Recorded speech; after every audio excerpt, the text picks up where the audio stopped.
We are heading into our Othello unit, and to get a little background on Shakespeare, we're going to be creating annotated bibliographies. And an annotated bibliography is a list of citations to books, articles, and documents. And each citation is then followed by a brief, usually about 250 to 300 words, descriptive and evaluative paragraph about the book, article, document, or website. So you do a citation like we just did on our research, election research papers. But then after that citation, you have a small summary of what each of the articles or whatever you're writing about is about, along with telling why it would be good for you to use it for your intended purposes. So an annotated bibliography is an organizational tool for when you are working on a research project. You can compile research sources in one location. It provides the researcher with quick access to information contained in each source, and it contains sources deemed credible after applying the CREP test to it. So before we begin our annotated bibliography, we need to talk about the CREP test, and I'm going to model that for you. So CREP test, the CREP stands for currency, which is the timeliness of the information, relevance, the importance of the information for your needs, authority, the source of the information, accuracy, the reliability, truthfulness, and correctness of the content, and purpose, the reason the information exists. We're going to come back to that, but I'm going to explain to you what you're going to be looking at first. So we are going to pretend that you are going to be writing an explanatory paragraph. So the prompt for the explanatory paragraph would be, even though William Shakespeare has been dead for centuries, people still love to gossip about him.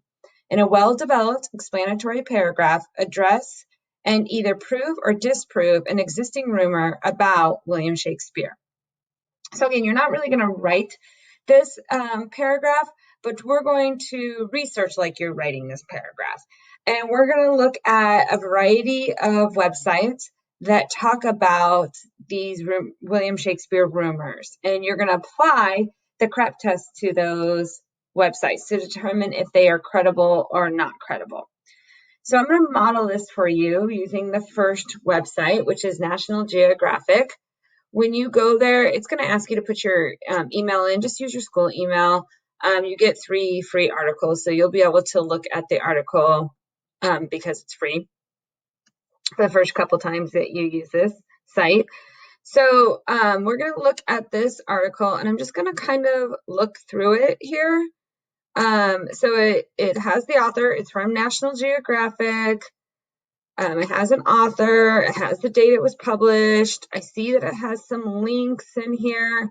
Just going to check these. Let's see if they work. Yep, it goes to the links, and my links are working. Oh, no. Whoopsie. Sorry. Let me open that back up. I accidentally closed that.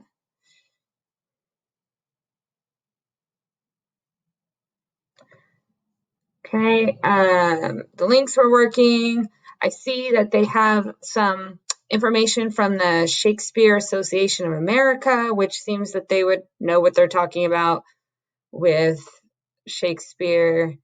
They also down here have the Fowler Shakespeare Library. So again, the director of that is speaking. So this person would seem to have a lot of information on Shakespeare, and the author is quoting that person.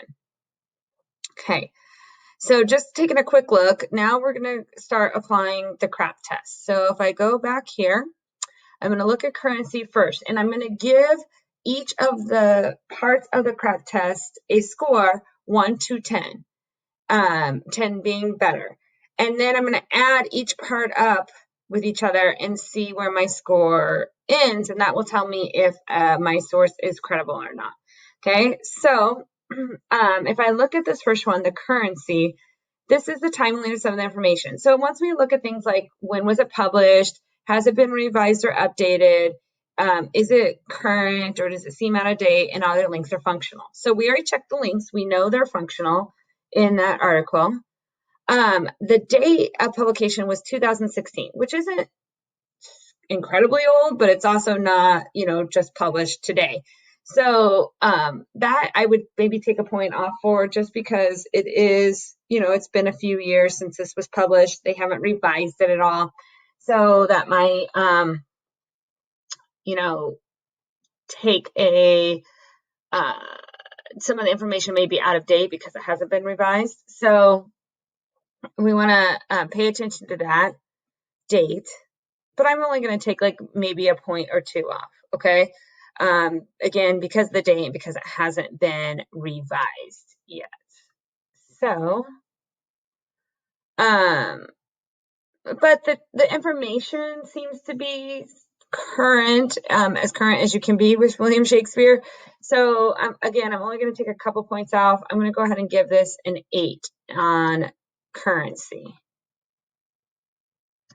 Okay, now I'm going to go to relevance. So does the information relate to your topic or answer your question? Remember, our question was about rumors of Shakespeare.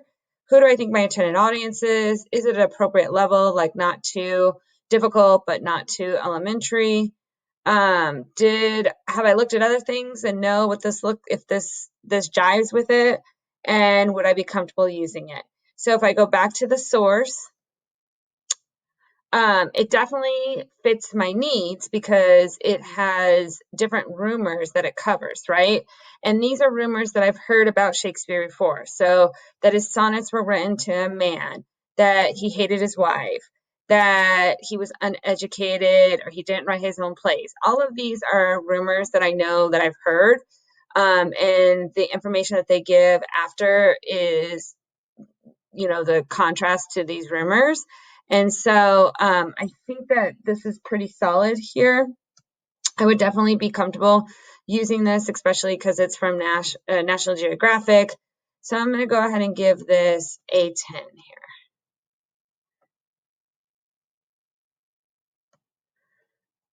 Okay, then we go to authority. So we have who's the author, publisher, or source. That's National Geographic. Again, that's a very well-known source of information. They are typically, don't have bias in their writing. They are just very informational and well-known.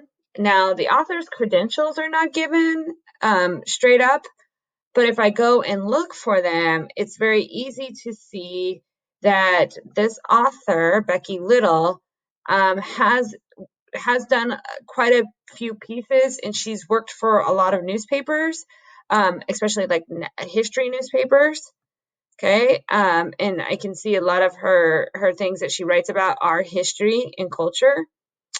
So I would say it would be better if it was right there on the website. So if it said after her name, gave a little tidbit about who she was, that would be better. But for the most part, we know that she seems to be qualified around the topic. She's also not like a Shakespearean history buff, but she does know about history. So she seems pretty like she knows what she's talking about. National Geographic's a good source. We're going to go ahead and give us a 9, mainly because it would have been better if they told us who she was right off the bat in the article, and if it was somebody that was like a Shakespearean scholar writing on it, maybe would make her a little bit more qualified, okay? But I can contact the publisher. I know, even though it's not an EDU or Gov or org or net, I still know that it's National Geographic, so they're a pretty solid source. So we're going to give them a 9 there. Okay, where does the information come from? Is it supported by evidence? Has it been reviewed? Can I verify the information on other sources? Does the language and tone seem to be free of emotion and unbiased? And are the spelling and grammar errors? So if I go back to the source, no spelling, no grammar errors. She seems pretty unbiased here.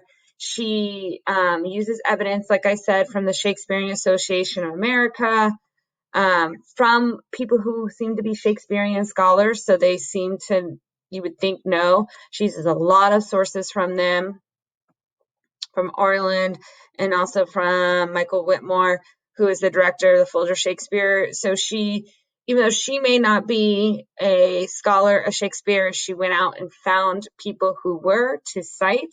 So I think that helps her score here. The only reason I'd give this a 9 here is because this has not been reviewed or looked at more thoroughly from another source. So we're just going to give that a 9.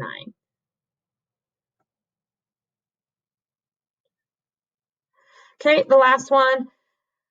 The purpose of this article is to inform or to teach about Shakespeare for people. The intentions are pretty clear. They're just trying to inform you because they talk about the beginning. It's the 400th anniversary of the death of William Shakespeare, and there was gossip surrounding him. So they're just informing you about that gossip. We're pretty clear on that from the beginning. It seems like it's facts based on these scholars of Shakespeare. That it seems objective, and there's not really any like cultural religious bias. They're just kind of giving us information from others. So we're going to give this a 10. So if I add this up, this receives a 46. So then I go over here, and if I'm in between a 45 and a 50, this is a great source. This would be one I definitely want to use. If it was between a 40 and a 44, still a pretty good source. I would probably definitely want to use that source.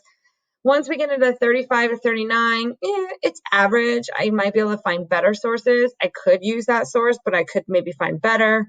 30 to 34, that one I probably am not going to want to use. And below 30, I'm definitely not going to use. Okay, so if it's borderline acceptable or unacceptable, I probably would not use those, or I would maybe say they're not credible sources. Okay, so this one is credible. Oh gosh, sorry. And I'm going to go back to my form with those websites on it.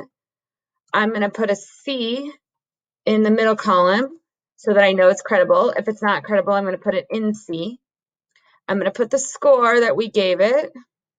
I don't know why that's doing that, sorry. Which was 46.